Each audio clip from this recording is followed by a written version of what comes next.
आज हम सभी इस सेमिनार के माध्यम से अपने राष्ट्र को सशक्त बनाने के लिए एक ऐसे विषय पर मंथन करने के लिए उपस्थित हुए हैं, जो कि जब मेल आया कॉलेज से तो मुझे बड़ी प्रसन्नता हुई कि ग्रामीण के विकास में उद्यमिता का कितना महत्वपूर्ण योगदान है। ऐसा सुनने के बाद बहुत ही आत्मीय खुशी होती है। और जो मेरी इनोवेशन से लेकर एंटरप्रेन्योर शब्द की अब तक की जो जर्नी रही है, उसके लिए आज हम सभी के बीच में हमारी मुख्य अतिथि आदरणीय डॉक्टर हुमा मुस्तफा मैम, आपका बहुत बहुत आभार ज्ञापित करना चाहता हूं, क्योंकि आज आपने ही मुझे इनोवेशन काउंसिल में इनोवेशन के बारे में सीखने का मौका दिया और मैंने उसको बहुत ही बारीकी से समझा कि इनोवेशन क्या होता है।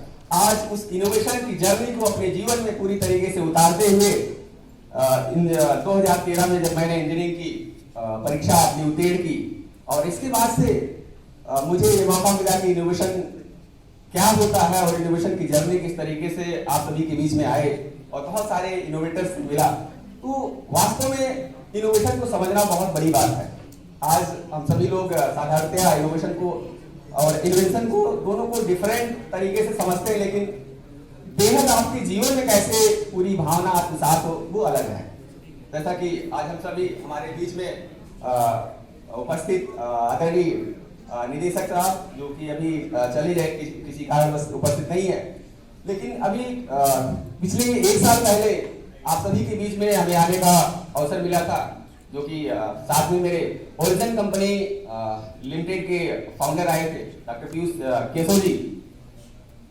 अब 1 वर्ष का जो बीता लम्हा है, हम आज चाहते हैं कि जो भी हमें वक्त मिला है, आज 40 मिनट की जो प्रेजेंटेशन है, आप भी इंजीनियर हैं, इंजीनियरिंग करने के बाद अपने जीवन में किस तरीके से आप आगे बढ़ेंगे, इस जर्नी को हम 40 मिनट के प्रेजेंटेशन में आपसे एक निवेदन करेंगे कि पूरी तरीके से अपनी इस भावना को रखें, बीच में कोई भी डिस्टर्बेंस क्रिएट ना हो, ताकि आप अच्छे तरीके से कनेक्ट हो सके। कोई भी शुभ कार्य करने से पहले हम सभी के बीच में एक संवाद स्थापित करना बेहद जरूरी होता है, एक दूसरे से इंटरेक्ट होना बेहद जरूरी होता है। आइए शुरुआत करने से पहले एक छोटा सा गेम है जिसमें बहुत सारी तस्वीरें हैं।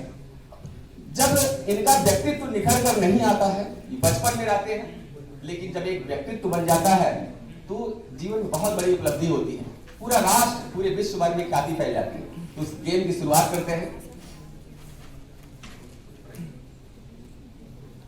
आप सभी के सामने एक ऐसी तस्वीर है, अगर किसी को पहचान में आ रही है तो जरूर आप हाथ उठा के बता सकते हैं कि ये तस्वीर किसकी है। एनीवन? नेक्स्ट, चलिए। आप सभी के सामने एक ऐसा व्यक्तित्व है जो हम सभी के आदर्श और विज्ञान सर्वत्र भूलते की भावना को पूरे भारतवासियों के अंदर आत्मसात करने वाले हमारे राष्ट्र के प्रणेता डॉक्टर एपीजे अब्दुल कलाम साहब हैं। नेक्स्ट।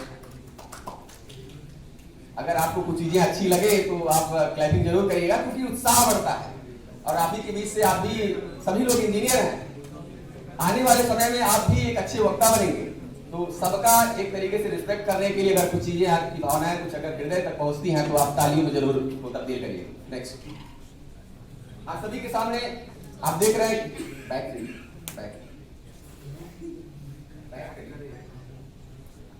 ये बचपन की तस्वीर थी। ये आप सभी के सामने ये हमारे गुरु और हम सभी युवा भारतवासियों के आदर्श स्वामी विवेकानंद जी हैं। जैसा कि हम सभी जानते हैं कि स्वामी विवेकानंद की एक पंक्ति है जो हम सभी युवाओं को सदैव प्रेरित करती है। स्वामी जी ने कहा था कि हे भारत के युवकों, उठो जागो, साहसी और सामर्थ्यवान बनो, देश के उत्थान का सारा कार्यभार अपने सशक्त कंधे पर ले लो। और इन्हीं अपनी भावनाओं के साथ स्वामी जी ने अज्ञानता के अंधकार में सोए हुए भारतवासियों को जगाया था। Next.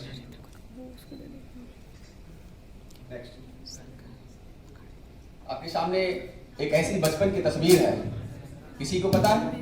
Anyone? Yes, right answer. Clap for him. Next.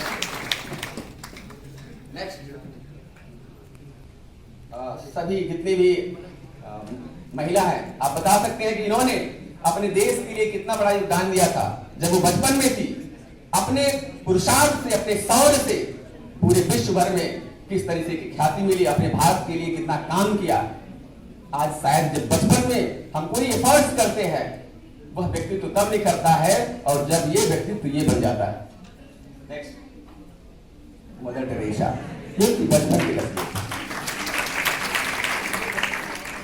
Next, आप सभी जानते हैं कि हमारे देश के कितने उद्यमी रहे होंगे। उनमें से एक नाम बहुत चर्चित है, बहुत फेमस है पूरे विश्व भर में। किसी को आइडिया है? नेक्स्ट, धीरूभाई अंबानी। नेक्स्ट, और ये तस्वीर तो शायद आपके जेहन में उतर चुकी होगी कि yes, Ratan Tata, right answer, clap for him. आपने जिस तरह का एग्जाम्पल हमारे पूरे विश्व भर में संचालित किया है, वास्तव में हम सभी के प्रेरणा स्रोत हैं।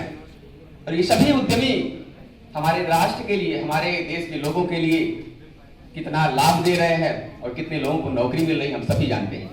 नेक्स्ट, अब सोचिए कि ये सारी तस्वीरें हमने इसलिए आपको दिखाई कि आपके अंदर भी वह बचपन का व्यक्तित्व है जो एक बड़े पर्सनालिटी में डेवलप हो रहा है। छोटे छोटे एफर्ट से किसी दिन आने के बाद आपका यही व्यक्तित्व आने वाले समय में ऐसा ही व्यक्तित्व बनकर निखरेगा। पर्सनालिटी क्या होती है आपके सामने मैंने बताया, it is the combination of mind, body and soul. अब तीनों को डिफाइन करने के लिए मैं इसको 3 क्यू से जोड़ना चाहूंगा। इसको ध्यान से समझिए। अगर ये 3 क्यू आपके जीवन में आपने उतार लिया, ये 3 क्यू आपके अगर व्यक्तित्व पूरे सही हुए आपके साथ, तो आप जीवन में ये व्यक्तित्व बनने से कोई आपको रोक नहीं सकता है। पहला आईक्यू, आईक्यू को हम माइंड से रिलेट करते हैं, जो हमारे सोचने और समझने की क्षमता को मापता है। दूसरा है ईक्यू, इमोशनल क्वेश्चन को हम बॉडी से जोड़ते हैं। और ईक्यू क्या करता है आपका, कि आपका लोगों के बीच में व्यवहार कैसा है, किसके प्रति आप कितना विनम्र हैं या ईमानदार हैं, ईक्यू का मेजरमेंट होता है। और एसक्यू, स्पिरिचुअल क्वेश्चन, एसक्यू क्या करता है कि एसक्यू यानी इसके दृष्टिगत, सभी के दृष्टिगत पूरे समाज में आपका चरित्र कैसा है, वह एसक्यू निर्धारित करता है। और ये तीनों को हमारे वेद विज्ञान भी परिभाषित करते हैं। अगर हम आईक्यू माइंड की बात करें तो उसको हम कुछ इस तरह से आप सभी को बताना चाहेंगे। न बुद्धि भेदम जनियेत ज्ञानम कर्म संगिनाम, न बुद्धि भेदम जनियेत कर्म संगिनाम, ज्योतियेत सर्वकर्माणि विद्यान विद्वान युक्तः समाचरन्। हम सभी जानते हैं कि अगर हम एक स्टूडेंट लाइफ में रहते हैं तो अपने स्टूडेंट लाइफ का अगर उदाहरण लेते हैं तो आप देखिए कि हम विद्यार्थी जीवन में ही हमारे पास ऐसा कुछ होता है कि कुछ तेज बच्चे होते हैं जो अपना काम कर लेते हैं, लेकिन अपने से जो कमजोर बच्चे होते हैं उनको उस काम को टालने के लिए प्रेरित करते हैं। कोई भी संस्थान हो, कहीं भी हो, आप ऐसा बिल्कुल नहीं करना चाहिए। हमेशा अपने कमजोर का हाथ पकड़कर उनका साथ देना चाहिए, उनको आगे बढ़ाना चाहिए। और बॉडी को जोड़ते हैं वेद से ही, तो हम सभी जानते हैं कि वसांस जीरानी असाविहाय नमानि क्रीडाति नरो प्राणी तथा शरीराणि विहाय जीड़ा न्यानि संज्ञाति नमानि दे। और बॉडी के जोड़ने के बाद सोल को भी यानी आत्मा को किस तरीके से हमारे शास्त्रों ने परिभाषित किया कि नैनम चिन्नति शस्त्राणि नैनम दहति पावका न चैनम जनतापो न शोषयाति मारुता। इन तीनों का कॉम्बिनेशन आईक्यू का माइंड से, ईक्यू का बॉडी से, एसक्यू का सोल से, ये तीनों चीजें अगर आपकी सही रहती हैं, आप सोचिए कि एसक्यू कई ऐसे महापुरुष इस धरती पर हुए, हमारे देश में हुए, हम सभी ने समाचार पत्रों के माध्यम से सुना भी है, देखा भी है। वो स्पिरिचुअली गड़बड़ थे, कुछ ना कुछ चीजें उनके अंदर ऐसी गड़बड़ थी कि बहुत बड़ा साम्राज्य खड़ा करने के बाद भी वो स्पिरिचुअली ठीक नहीं थे। हम समाचार पत्रों के माध्यम से पढ़ते भी हैं, जानते भी हैं। आज उनका सारा समाज ध्वस्त हो गया, नष्ट हो गए। वो आज उनका नाम भी कोई विनम्रता और पूरी हम्बल से नहीं लेता है। इसलिए 3 क्यू को अपना सही करिए। आज विद्यार्थी जीवन में इन 3 क्यू के साथ आप आगे बढ़िए और इसका कॉम्बिनेशन बनाए रखिए। आप भी, आपका व्यक्तित्व भी उस बड़े महापुरुष, उस बड़े पर्सनालिटी की तरफ बढ़ता हुआ दिख रहा है। बस आपको समझने की जरूरत है। नेक्स्ट, चलिए अभी जैसे कि आदरणीय डॉक्टर हुमा मुस्तफा मैम ने इनोवेशन के बारे में बहुत सारी चीजें आपको बताई कि किस तरीके से council of science and technology में इनोवेटर्स काम करते हुए आगे बढ़े, उस इनोवेशन को समझते हैं। क्योंकि जब इनोवेशन की सीख, इनोवेशन की परख हमारे जीवन में वो पूरी तरीके से आत्मसात होगी, तभी हम जीवन में कुछ कर सकते हैं। इस इनोवेशन का एक फार्मूला मैंने स्वयं से डिजाइन किया है फॉर पर्सन, एनी पर्सन, कोई भी व्यक्ति, चाहे वो प्रोफेशनल इनोवेटर हो, चाहे वो ग्रास रूट हो, कोई भी पर्सन हो सकता है। P = I square RD. One I for invention, another I for innovation, R for research and D for discovery. अब सोचिए ये चारों का कॉम्बिनेशन अगर हम समझते हैं और चारों में पूरी तरीके से सम्मिलित होते हैं, तभी जाकर इनोवेशन की महत्वपूर्ण भूमिका हम अपने अंदर जो है स्थापित कर पाते हैं। अब देखिए कि अगर हम इन्वेंशन समझते हैं तो 1878 में सर्वप्रथम कार्ल बेंज ने सबसे पहली कार का आविष्कार किया था। सभी लोग जानते हैं कि कार्ल बेंज ने 1878 में सबसे पहली कार बनाई थी, और कार बनने के बाद उस समय इंजन का कार नहीं आया था, सबसे पहला आविष्कार हुआ था।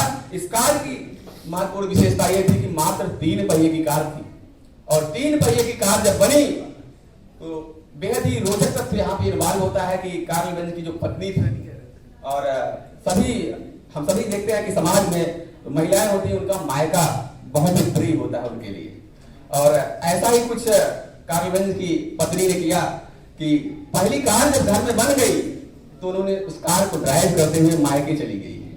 21 किलोमीटर की जर्नी जाती है तो वहां पर ये कार खराब हो जाती है, और वहीं पर अब इनोवेशन, नवाचार, नव परिवर्तन, नवोवेश का जन्म होता है। आप समझिए कि यानी जो चीज पहले से बन चुकी है उसमें से कुछ नया परिवर्तन करके कुछ वैल्यू ऐड किया जाए, तब जाकर नवाचार की मूल अवधारणा स्थापित होती है। ऐसे ही बहुत सारे एग्जाम्पल आपके बीच में आने वाले हैं कि नवाचार कैसे आप समझते हैं, इनोवेशन को कैसे होते हैं, किसी उत्पाद, प्रक्रिया अथवा सेवा में कुछ नया परिवर्तन करने से है। जैसे कि कार 3 पहिए की बनी, आज देख रहे हैं कि BMW, मर्सिडीज, बड़ी बड़ी कारें किस तरीके से वैल्यू ऐड करके एक कार में कम से कम हजारों पेटेंट होते हैं। एक कार में कोई एक डिवाइस, आप सोचिए कि डॉक्टर APJ अब्दुल कलाम ने जब मिसाइल, अग्नि मिसाइल 5 का निर्माण जब वो कर रहे थे तो उसमें बहुत सारी कमियां थी, उसकी फिर से रीड्राफ्टिंग हुई, उसकी फिर से रीडिजाइनिंग हुई, क्योंकि उसका जब प्रक्षेपण हुआ, उसको जब संचालन किया गया तो उसमें बहुत उसका वजन ज्यादा हो गया, फिर से बनाया गया, फिर से बहुत सारे पेटेंट्स फाइल किए गए।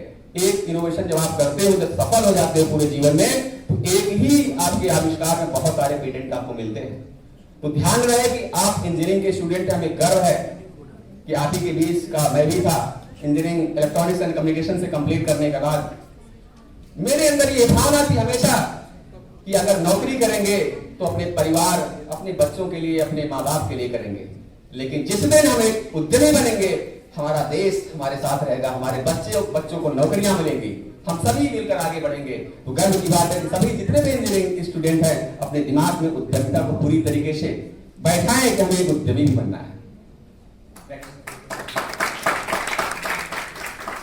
रिसर्च की बात करते हैं, हम सभी ने पीरियडिक टेबल पढ़ा था हाई स्कूल इंटर में। पीरियडिक टेबल को भी हमने याद किया था। हाई लीवे तक नोहनी ना वजासी पुष्कर कका शक्ति वसर मन पे कोनी पूजन गाके एससी वर्कर रव सरी जरना मोटर रूल ऑफ द अर्थक इन्फिन सबसे आईएसपी 108 एलिमेंट किस तरीके से हमने माइंड में कंठस्थ किए थे, याद किए थे। आज भी वो बचपन की वो जर्नी हमें याद है कि किस तरीके से हम लोग आगे बढ़े हैं। अगर आप पढ़ाई की फील्ड में भी इनोवेशन करते हैं, किस तरीके से आपको पढ़ना है, वहां भी यानी कोई भी अगर कार्य करें आप तो नए तरीके से करें, वो भी इनोवेशन में आता है। बहुत सारी चीजें ऐसी हैं कि जब आप नयापन लाते हैं तो वो भी इनोवेशन में आता है। तो सारी अपनी जर्नी, अपना इतिहास स्वयं आपको लिखना है, इसलिए आप नवाचार की तरफ बढ़े और इनोवेशन करें। डिस्कवरी, आप समझिए कि डिस्कवरी क्या है। अगर डिस्कवरी की बात करें, 1821 में हड़प्पा मोहनजोदड़ो की खुदाई में दयाराम शाहनी ने 1400 केंद्र खोदे थे। सिंधु घाटी सभ्यता थी जिसमें 925 केंद्र भारत में पाए गए थे। यानी डिस्कवरी एक ऐसी विधा है जो पहले से एग्जिस्ट कर रही हो, लेकिन किसी को पता नहीं होता है, हम उसको खोज निकालते हैं, वो डिस्कवरी होती है। ऐसे बहुत सारी चीजें हैं। 1859 में एडविन ने सबसे पहले तेल का कुआं खोजा था, खोज निकाला था। बहुत सारी ऐसी चीजें पड़ी हुई है, बहुत सारे आयुर्वेदिक चीजें, बहुत सारी आयुर्वेदिक जड़ी बूटियां हैं जो हमें पता नहीं है, उसको हमें खोज निकालना है, उसके बारे में हमें अच्छे तरीके से समझना है। नेक्स्ट, जैसा कि अभी हमने बताया कि इनोवेशन को कैसे और अपने जीवन में उतारते हैं, इनोवेशन को और अच्छे तरीके से समझने के लिए हम आगे बढ़ेंगे। आप देख रहे हैं कि इनोवेशन की एक रेसिपी मैंने बनाई है। Innovation recipe equal to creativity plus flavour plus iteration. यानी जब आप नवाचार करते हैं, इनोवेशन करते हैं, तो उसमें क्रिएटिविटी होती है। और फिर इसके बाद आप ऐसा नहीं कि पहली बार इनोवेशन करने के बाद आप पास सक्सेस हो जाएंगे, फेल होंगे। जब फेल होंगे तो उसमें इटरेशन आएगा, यानी पुनरावृत्ति। फिर से उसको रिडिजाइन करेंगे, फिर से उसको बनाएंगे, प्रोटोटाइप डेवलपमेंट करेंगे। फिर कहीं असफलता अगर आपको मिलती है तो पुनः आपको success is never ending, failure is never final. हमेशा आपको आगे बढ़ना है। फोकस आपका माइंड होना चाहिए कि हमारा एम क्या है, हमारा लक्ष्य क्या है। जो इनोवेशन कर रहे हैं उसका वैलिडेशन कैसे होना चाहिए। बहुत सारी चीजें हैं। आप लोगों के बीच में किसी दिन एक रिसर्च पेपर के बारे में जब डिस्कशन करेंगे तो आपको रिसर्च के फील्ड में किस तरीके से आगे बढ़ना चाहिए वो जानना बेहद जरूरी होता है। क्योंकि हम सभी जब इनोवेशन करते हैं तो इनोवेशन की जर्नी में एक इनोवेटर के अंदर की आत्मा दुखी कहाँ होती है, कहाँ वो किल हो जाता है, वो अच्छे तरीके से आप समझते हैं। इसलिए आप इनोवेटर बनने की तरफ बढ़े। कहीं भी आपको कोई समस्या आती है तो आज हम सभी इंजीनियर भाइयों से हम वादा करते हैं कि 24 घंटे कभी भी अगर आपको लगे कि हम इनोवेशन में यहाँ पे हमें मदद मिल सकती है तो एनी टाइम आप कॉल कर सकते हैं। आप कोई भी संवाद, आप किसी समय संवाद स्थापित करके अपना प्रॉब्लम सॉल्व कर सकते हैं। नेक्स्ट, वेद विज्ञान ने भी हमारे इनोवेशन को किस तरीके से प्रतिपादित किया। नवाचार से तात्पर्य कश्चित् उत्पादस्य प्रक्रियायां सेवायां या न्यूनाधिक परिवर्तन नास्ति। मैंने अभी बताया कि किसी उत्पाद प्रक्रिया अथवा सेवा में थोड़ा या बड़ा परिवर्तन करने से। आपके सामने एक पेन है, आप सभी लोग देखते हैं कि व्हाइटनर पेन के रूप में आ चुका है। व्हाइटनर पेन के रूप में आ चुका है। अगर कहीं कोई गड़बड़ी होती है तो उसको व्हाइटनर करके हम मिटा देते हैं। लेकिन अगर अपने देश में भी पूरे विश्व भर में कोई ऐसी पेन नहीं है जिसमें 3 रिफिल हो, ब्लैक एंड ब्लू, और एक रिफिल उसमें व्हाइटनर का भी। सोच आपकी बदलनी है, वो इनोवेशन में अपने आप तब्दील हो जाएगा। अगर एक ऐसा पेन आए जिसमें 3 रिफिल हो, एक व्हाइटनर का भी हो, तो यह चलन में ज्यादा आएगा, लोग ज्यादा इसको परचेज करेंगे, हर वक्त अपने साथ लिए रहेंगे। इससे बचत क्या होगी कि अगर हम लोग लिखते हैं स्टूडेंट लाइफ में तो बहुत कटिंग करते हैं, और कटिंग करने के बाद हमारा जो इल्यूजन होता है कि अच्छी चीजों को देखना पसंद करता है और हम कागज को फाड़ देते हैं। सब लोगों ने किया होगा, बहुत सारे कागज आपने फाड़ के फेंक दिया है, सब लोग करते हैं। लेकिन हमें एक ऐसे पेन की डिजाइनिंग करनी है जिसमें व्हाइटनर भी आना चाहिए। तो यहाँ पे एक इनोवेशन की जो थॉट है आपके माइंड में, हर वक्त हर जगह आप नई चीजें सोचते रहे, नहीं बनाते हैं। नेक्स्ट, अब इनोवेशन को और अच्छे तरीके से समझने के लिए जो मैं आदर्श मानता हूं इनोवेशन के फील्ड में, प्रोफेसर अनिल गुप्ता सर को, जिनसे मैंने बहुत कुछ सीखा है। उनके बहुत सारे लेक्चर्स हम सुनते हैं, हमेशा उनको फॉलो करते हैं। उन्होंने ही हमें सिखाया कि संवेदना से सृजनशीलता में इनोवेशन कैसे स्थापित होता है।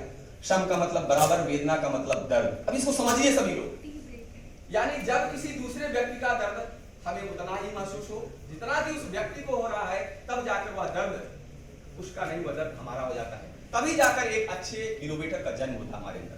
अब इसको समझें कैसे संवेदना आपके अंदर स्थापित होगी। हम सभी भारतीय बहुत ही संवेदनशील हैं, हम सभी के अंदर संवेदना है। इस बात को मानते हैं कि नहीं मानते हैं? आप सभी संवेदनशील हैं? कैसा लोग? आप सोइए मत प्लीज, थोड़ा समय और बचा है। आप थोड़ा सा एनर्जी में भरे रहिए, क्योंकि हमेशा हर वक्त एनर्जी में रहना ही हमको पसंद है। क्योंकि आपकी एनर्जी छीड़ नहीं होनी चाहिए। हमेशा आप मॉर्निंग में रहें, सुबह में रहें, कभी भी शाम ना हो आपके चेहरे पर, तभी आप आगे कुछ कर सकते हैं। हमेशा चिंतन ही रहे। जैसा कि मैंने बताया कि संवेदना से सृजनशीलता आपके अंदर कैसे स्थापित होगी, उसका कुछ उदाहरण मैं आपको सामने देना चाहता हूँ। नेक्स्ट, अब देखिए 2 तस्वीर, एक तो बैग है, इसकी संवेदना मैंने स्वयं फील की। 3 साल पहले जब कोविड स्टार्ट हुआ था, स्टार्ट होने के पहले 2-3 महीने पहले ऐसे ही मुझे ट्रेन में जाने का मौका मिला, और टिकट ना मिलने से ट्रेन में चढ़कर जाना पड़ा, बैठने की जगह भी नहीं मिली। तो सोचिए कि अगर लखनऊ से दिल्ली तक अगर आपको खड़े होकर जाना पड़ जाए तो क्या दशा होगी आपकी। सोचिए, इसको संवेदना से जोड़िए। कितने ऐसे गरीब बच्चे होंगे जिनको टिकट नहीं होता या उनको बैठने की व्यवस्था नहीं मिलती होगी। और अगर कोविड को भी ध्यान में रखा जाए तो हमारे माइंड में ऐसा आया कि अगर एक ऐसा बैग बनाया जाए जिसको हम कुर्सी बना के बैठ सकते हैं। ये 1000 बैग मैंने स्वयं 4 बार स्टेशन पर मैंने 13 बैग मैं स्वयं सेल किया था, क्योंकि मुझे उद्यमी बनना है। तो मुझे समझना चाहिए कि इनोवेशन करने के बाद मार्केटिंग कैसे की जाती है, उसका भी एक्सपीरियंस मैंने लिया। आज यह रोचक जो बैग आपके सामने दिख रहा है, बहुत सारे ऑर्डर्स है। इसकी खासियत ये है कि थर्मली है। इसमें अगर आप ठंडा पानी या कोई भी गर्म चीज रखते हैं तो 3 से 4 घंटे तक एज इट इज बना रहता है। कपड़े की क्वालिटी अलग है। इसमें आपका पावर बैंक लगाओ, मोबाइल चार्ज कर सकते हैं। और ये लगभग 10 लीटर का स्पेस है, कम से कम 10 कपड़े इसके अंदर आप रख सकते हैं। पानी का बॉटल रख सकते हैं। एक डिजाइन था माइंड में कि नहीं मुझे कुछ करना है। चाइना लोग फेसबुक और व्हाट्सएप पर बाइकाट में चाइना लिखते हैं, डीपी लगाते हैं। चाइना को ऐसे बाइकाट नहीं करना है। उसकी भी जर्नी मैं आपको साथ में बताना चाहूंगा।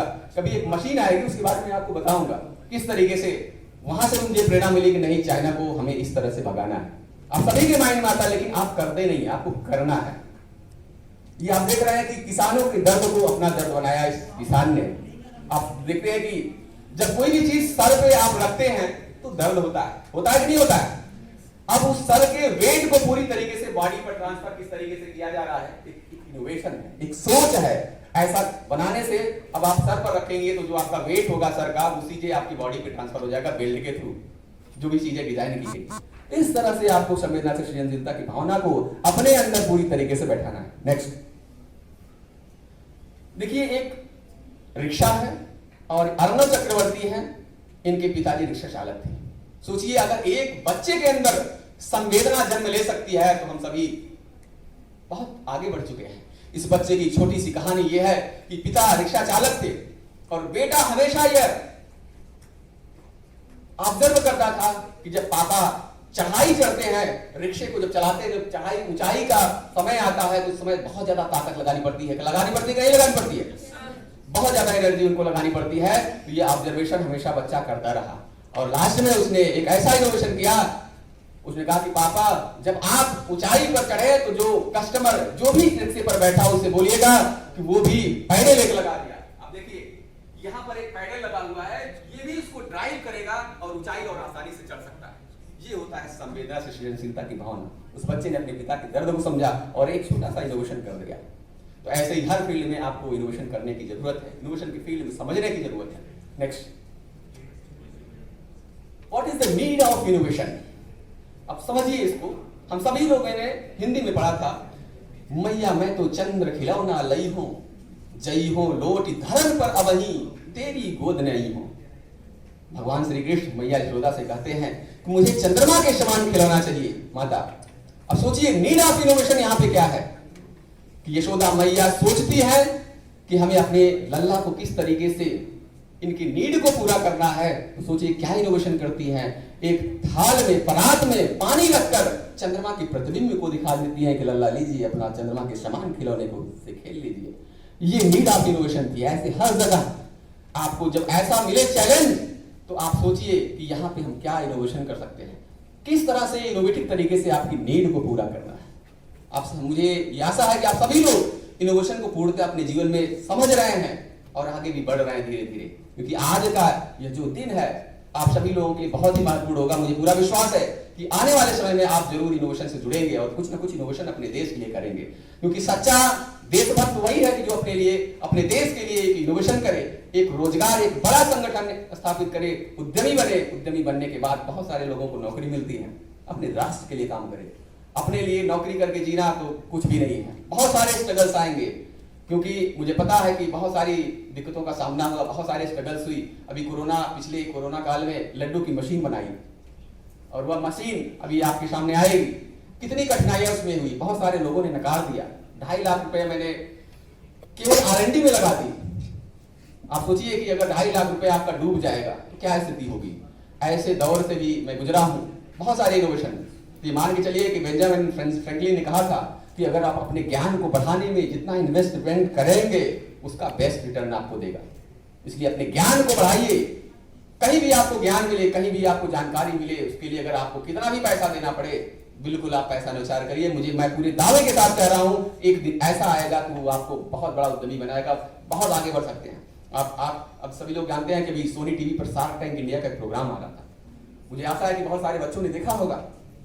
सोचिए अभी जितने भी यंग हैं सभी लोग, चाहे वो पीयूष बंसल जी को ले लीजिए जो लेंसकार्ट के सीईओ हैं, चाहे वो अमन गुप्ता को ले लीजिए, चाहे अश्नीर को ले लीजिए, जितने भी लोग हैं सब लोगों ने कितना स्ट्रगल किया होगा। क्या आपकी जर्नी वहां पर नहीं आ सकती?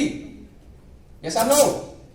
आप ऐसा बन सकते हैं कि नहीं बन सकते हैं? बिल्कुल बन सकते हैं। बस आपको धैर्य के साथ, धैर्य को तोड़ना नहीं, बहुत सारे लोग आएंगे, आपको डिस्टर्ब करेंगे, बहुत सारा अपमान सहना पड़ेगा, बहुत सारी दिक्कतें आएंगी, फाइनेंशियल से हर एक प्रॉब्लम आएगा, लेकिन वहां पर अपने धैर्य को रखना है, हारना नहीं है। जिस दिन आप धैर्य रखना सीख गए, उस दिन वो जर्नी दूर नहीं जब आप पा न जाए।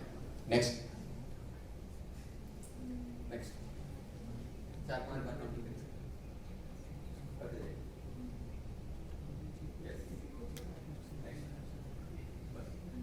आप देख रहे हैं कि एक पौधे के माध्यम से किस तरीके से इनोवेशन को लास्ट तक मैं समझाने का प्रयास कर रहा हूं कि कैसे बिजनेस डेवलपमेंट स्टार्ट होता है। अब देखिए स्काउटिंग, डॉक्यूमेंटेशन, एक पौधा जब आप लगाते हैं तो आपको ये पता होना चाहिए कि उसके बारे में क्या क्या आपको लिखना है, किस तरह का पौधा है या किस तरह का इनोवेशन है, उसके बारे में सबसे पहले आपको डॉक्यूमेंट तैयार करना है।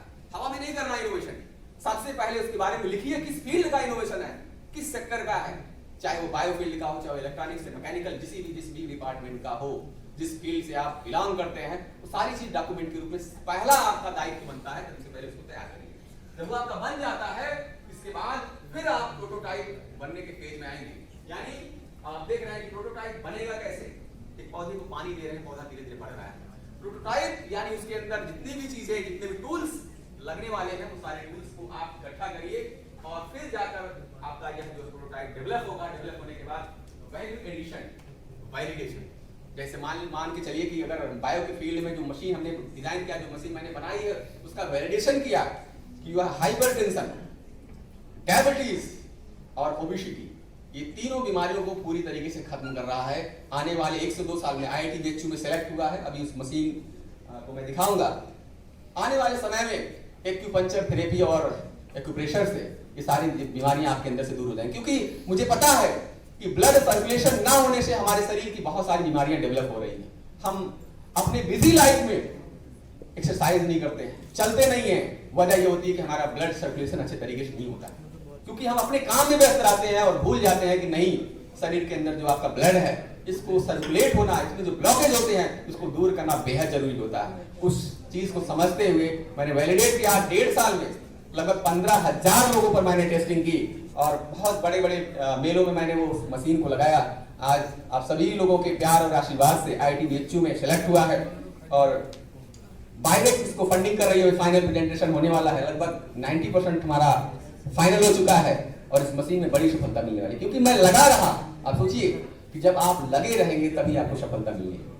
फिर इसके बाद देखिए, जब आप बना लेते हैं, जैसे मैम ने बताया कि मुझे अपने जीवन का जो पहला अवार्ड था डॉक्टर APJ अब्दुल कलाम के जन्मदिन पर डॉक्टर उमा मुस्तफा मैम से मिला था। मैं आपका फिर से आभार व्यक्त करता हूं कि वह आपका जो एनकरेजमेंट था मेरे लिए, अपने आप में बहुत मिसाल था। और वास्तव में अगर आपको अवार्ड रिकॉग्निशन मिलता है किसी भी संस्थान में, जब आप उत्साहित होते हो कि नहीं कुछ नया करने के लिए, आपके अंदर एक प्रेरणा जागृत होती है कि नहीं हम कुछ नया करेंगे।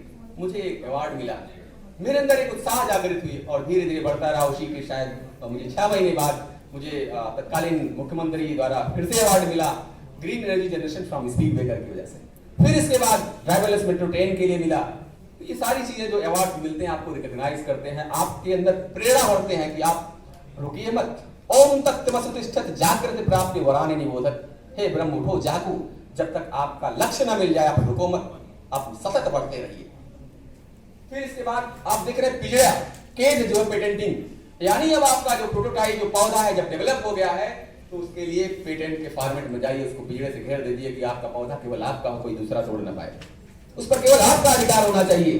हमारे जो मनीषी विद्वान थे वो ये समझते थे कि ज्ञान भगवान की देन है, ऐसा कहकर अपने ज्ञान को फ्री में बांट देते थे। जो हमारे पाश्चात्य देशों में यूरोपीय सभ्यता थी, उस ज्ञान को उन्होंने पेटेंट करा लिया। आज जो अमेरिका और US जो भी ज्ञान आता था, आप सोचिए, आप सभी लोगों को पता होगा नीम, हल्दी और बासमती चावल, ये सभी लोग ये पेटेंट चुरा ले गए थे। हमारे भारत देश ने इसकी लड़ाई लड़ी और फिर से वो पेटेंट वापस मिला। तो इसलिए अपने ज्ञान को संरक्षित करने के लिए अपने आइडिया को सबसे पहले आप संरक्षित करिए। बौद्धिक संपदा संरक्षण जो अधिकार है आपका प्रथम दायित्व है, पेटेंट के लिए आप अप्लाई करिए। उसके लिए आपकी संस्थान से भी आपको हेल्प मिल सकती है, मुझसे भी जो भी हेल्प होगी मैं पूरी तरीके से तत्पर हूं आप सभी के साथ। नेक्स्ट,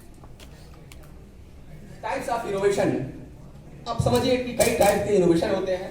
पहला है product innovation, process innovation, service innovation. Next, product innovation में आप देखिए कि हम सभी लोग मोमबत्ती से जला, इसके बाद बल्ब आया, थॉमस एल्वा एडिसन ने कितने प्रयोग किए और फिर जाकर निर्वात में उस बल्ब को, नाइक्रोम को, जो फिलामेंट था उसको जलाया और फिर पूरा विश्व उजाला में हुआ। इसके बाद यानी वो आपका इलेक्ट्रिक कंजम्पशन था वो ज्यादा था, वोल्टेज ज्यादा थी, उसको कम करने के लिए फिर से सीफल आया, फिर और उसको इनोवेट किया गया और भी कम आपकी पावर वो कंज्यूम करे, इसके लिए एलईडी बनी और भी अच्छे तरीके से बहुत सारी चीजों से बहुत तेजी से काम हो रहा है। आज एक बल्ब में हजार पेटेंट हैं। कभी आप सर्च करेंगे तो आप शुरुआत जब बल्ब से हुई, बल्ब से लेकर लास्ट तक कभी एलईडी तक, पता नहीं कितने पेटेंट हैं। एक दिन मैं ऐसे ही सर्च कर रहा था, एक एलईडी पर 45 पेटेंट्स मुझे मिले थे, अलग अलग पावर से एक एलईडी बल्ब पर 45 पेटेंट्स मिले थे। आप सोचिए, आप अवेयर होइए, समझिए कि इनोवेशन कितना बड़ा दायरा है, इनोवेशन कितनी अच्छी चीज है। इनोवेशन से आप अपने जीवन में उसको उतारिए, सोते वक्त, जागते वक्त, खाते वक्त, कोई भी आप काम करें, इनोवेशन को अपना केंद्र बिंदु बनाएं। इनोवेशन ही राष्ट्र निर्माता है, इनोवेशन ही आपका निर्माण करता है, आने वाली पीढ़ी का कल्याण करता है। इसलिए इनोवेशन को पूरी तरीके से समझिए। नेक्स्ट, आप सोचिए कि आपके सामने एक उदाहरण है कि 1900 से 1910 में हम सभी लोग क्रिकेट की कमेंट्री सुना करते थे, आज भी देखते हैं, टीवी में आता है। कभी किसी को विश्वास नहीं था कि एक दिन बोलने वाला जो चलचित्र रेडियो था वो कभी बोलने वाला यानी दिखेगा टीवी में। 1920 ईस्वी में जब आया तो किसी को विश्वास नहीं था। हम सभी लोग को याद है कि यागी उदा एंटीना जो घुमाते थे हम लोग, राइट लेफ्ट अलग डायरेक्शन चेंज करते थे, वो दिन हम लोग को याद है। आप सोचिए कि कितना जल्दी ये मार्केट डिसरप्ट हुआ, कितनी जल्दी। Innovation should be based on future disruptive projection, यानी कितनी जल्दी वो मार्केट से हट गया। आज सोचिए कि कितनी टेक्नोलॉजी बढ़ जाने की वजह से अब डीटीएस में कितनी किलोहर्ट्ज की फ्रीक्वेंसी से कितनी अच्छी आवृत्ति से फ्रीक्वेंसी मिल रही है, जिससे हम सभी लोग आज एलईडी टीवी और बहुत सारी चीजें, आप देखिए कि कैथोड रे टीवाई, फिर इसके बाद सीआरटी यानी कलर कैथोड आया, फिर प्लाज्मा डिस्प्ले आया, liquid crystal display, light emitting diode और ऑर्गेनिक। सोचिए कितना फास्ट टेक्नोलॉजी हम कितनी तेजी से ग्रो कर रहे हैं। हमें समझना होगा कि अगर एक इनोवेशन हम पकड़ लेते हैं और इस इनोवेशन को हम पूरी तरीके से इम्प्रोवाइज करते हैं अपने लाइफ में, कितनी बड़ी उपलब्धि होती है जीवन में हमारे। इसे हमें अच्छी तरीके से समझना होगा। Next, process innovation. Process innovation को कैसे प्रोसेस किया जाए, उसके कुछ कंपोनेंट्स आपके सामने हैं। सिंपलर, फास्टर, यानी हमें इतना साधारण तरीके से सोचना है कि उसको कठिन ना बने, कोई भी देखे उसको चार्मिंग लगे, अट्रैक्टिव हो। आपका वो इनोवेशन बहुत अच्छा होना चाहिए। मोर रिलायबल, लेस एक्सपेंसिव, यही सी बात है कि आपको कम खर्चे में उस इनोवेशन को बनाना है। ये ध्यान रहे कि आपको अभी 150 रुपए का एक इनोवेशन मैं आपको दिखाने जा रहा हूं कि आपको सोचने के बाद आपको लगेगा कि वाह, इतने ग्राउंड लेवल पर इनोवेशन कैसे हो सकता है। आपको इस तरीके से अपने जीवन में उतारना है। नेक्स्ट, इनोवेशन को पैसे प्रोसेस प्लान करेंगे। जब आपका आइडिया जन्म लेगा तो उसके लिए पीछे कॉन्सेप्ट होगा, फिर कॉन्सेप्ट में अगर कोई फेल्योर होता है तो उसका सोल्यूशन हम ढूंढेंगे, सोल्यूशन के बाद फिर हम मार्केट में जाएंगे, यानी प्लान करेंगे, फिर उसमें गलतियां होंगी उसको सुधारेंगे, फिर से चेक करेंगे, फिर तब हम मार्केट में एक्ट करेंगे। Okay, next, service innovation. आप सभी लोग देखिए कि यहाँ पर कि क्या क्या सर्विसेज हैं, चाहे आईटी फील्ड में हो, किसी भी फील्ड में, हर जगह सर्विस की जरूरत पड़ती है। तो उस इनोवेशन को हमें समझना है कि सर्विस फील्ड में आप देखिए कि एफिशिएंसी टेक्नोलॉजी के फील्ड में क्या है, कहाँ हमें सोल्यूशन देना है। फिर इसके बाद आपको क्लाइंट में, आप सोचिए कि मैं अभी लेबर अड्डे से जब गुजरते हैं तो वहां पे हम बात करते हैं कि बहुत सारे लेबर एक जगह एकत्रित होते हैं। आप सभी लोगों ने देखा है कि एक लेबर अड्डे पे अगर आप देखिए कि बहुत सारे मजदूर जो डेली बेसिस पे जो काम करते हैं वो एक जगह एकत्रित हो जाते हैं। कभी आपने सोचा कंप्यूटर साइंस के कितने स्टूडेंट हैं यहाँ पर? आप सोचिए कि अगर एक लेबर अड्डे पर बहुत सारे मजदूर इकट्ठा हो रहे हैं, हमें ऐसी सोच बनानी है कि सभी जितने भी लेबर हैं उनको एक वेबसाइट से, एक ऐप के थ्रू उनको कनेक्ट करें, रजिस्ट्रेशन करके उस वेबसाइट में उनका नाम डालें और जहां भी काम हो उनको कॉल सेंटर के थ्रू कॉल करके उनको नौकरी देने का काम करें। ये आपका दायित्व है, ये आपको इनोवेटिव तरीके से सोचना है और इसमें आप सभी लोग, मुझे लग रहा है कि अच्छा काम कर सकते हैं। अगर कोई जरूरत होगी तो हम पूरी हेल्प करेंगे, लेकिन आप करिए पहले। नेक्स्ट, आप देखिए कि सबसे पहले उबेर आई थी कि नहीं आई थी? उबेर को बनाने के लिए आपके जिन्होंने बनाया था उसके पीछे क्या स्ट्रेटजी थी। फिर उसने कुछ एडवांसमेंट किया, ओला आया, ओला के बाद स्विगी आया, फिर जोमेटो। आप सभी देख रहे हैं कि ये सारी चीजें आई, कुछ घर बैठे आज हम भोजन की थाली घर पर मंगा सकते हैं। ये इनोवेशन है सर्विस के फील्ड में। नेक्स्ट, अब आपको हम बताना चाहेंगे कि हम सभी लोगों ने सुना होगा रामायण काल में हर समय में वहां पर बहुत सारी चीजें ऐसी थी कि जो हमें सोचने पर मजबूर कर देती। आपके सामने चक्रव्यूह है, क्या है? मया सुतस्य द्रोणेन चक्रव्यूह विनयनता न च वस्तस्य भेतासि बिना सौभद्रम भर्गम। अर्जुन कहते हैं कि सुना है द्रोण ने चक्रव्यूह का निर्माण किया है। अब महाभारत काल में जाइए, सभी लोगों को पता है कि चक्रव्यूह का ऐसा निर्माण हुआ था। एक ऐसा पौराणिक इनोवेशन उस समय हुआ था जिसकी लंबाई 48 किलोमीटर थी और चौड़ाई 125 किलोमीटर थी। सोचिए 48 इंटू 125 किलोमीटर का जो आपका एरिया का क्षेत्रफल था और 1.9 मिलियन सैनिक थे चक्रव्यूह में। और यह घड़ी की सुई की बात इस तरीके से चलती थी कि हर 1 मिनट में उसका जो चक्रव्यूह का दरवाजा था वो बदल जाता था, यानी उसके अंदर प्रवेश करने वाला हर व्यक्ति भ्रमित हो जाता था। उसको पता ही नहीं रहता था कि हम कहां प्रवेश कर गए। सोचिए, अब अनुमान लगाइए कि हम पौराणिक समय में कितने बड़े लोग, कितने महान लोग रहे होंगे, इस तरह का इनोवेशन करके चले गए, हमें पता ही नहीं। ठीक ऐसे ही रामायण काल में हम सभी लोग जानते हैं कि पुष्पक विमान, आप सभी के सामने पुष्पक विमान है। इसका भी अगर हम वर्णन करें तो यह 1 योजन लंबा था। 1 योजन मतलब 8 मील।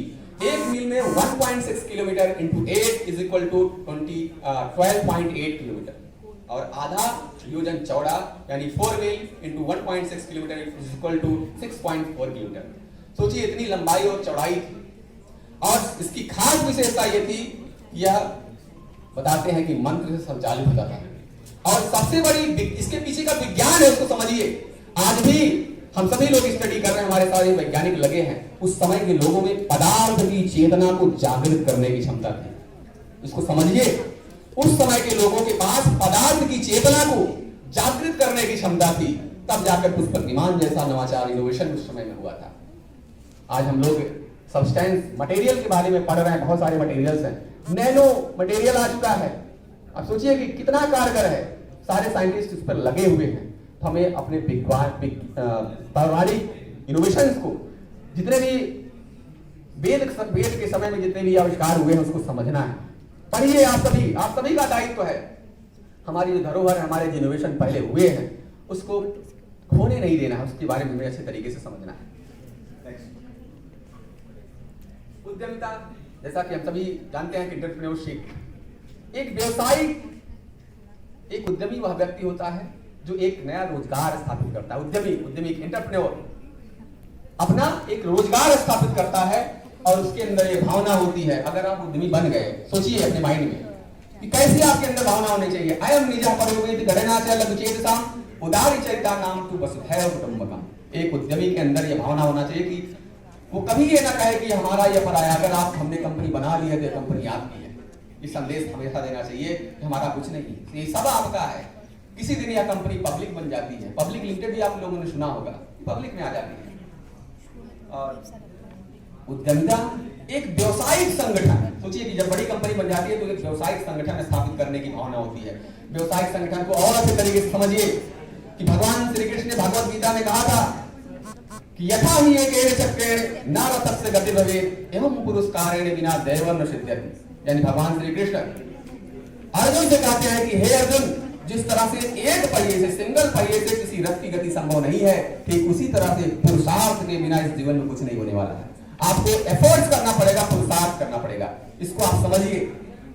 ये सारी चीजें मैं बहुत रिसर्च करता हूँ, प्रतिदिन पढ़ता हूँ, आपके समक्ष ये सारा ज्ञान में पहुंचा सकूं। ये बेहद जरूरी है, क्योंकि हम लोग जब बढ़ जाते हैं तो इन्हीं वेदों का सहारा लेकर ही हमारा उद्धार होता है। आज भारत में शिक्षा और दीक्षा की प्रणाली है, पूरे विश्व भर में नोट कर लीजिए, पूरे विश्व भर में शिक्षा और दीक्षा की प्रणाली केवल भारतवर्ष में है, विश्व भर में किसी के पास नहीं है। हमें गर्व से कह सकते हैं, जब हम पढ़ते हैं तो हमें एक गुरु मिलता है जो हमें ज्ञान देता है और उनका हम सम्मान करके, आज मैम ने जिस तरीके से हमारा संवर्धन किया वो ज्ञान ही था। उस ज्ञान का सहारा लेकर हम आगे बढ़ रहे हैं। आने वाले समय में पूरे विश्व भर में अपना परचम लहराएंगे हम सभी। और दीक्षा होती है कि जब आप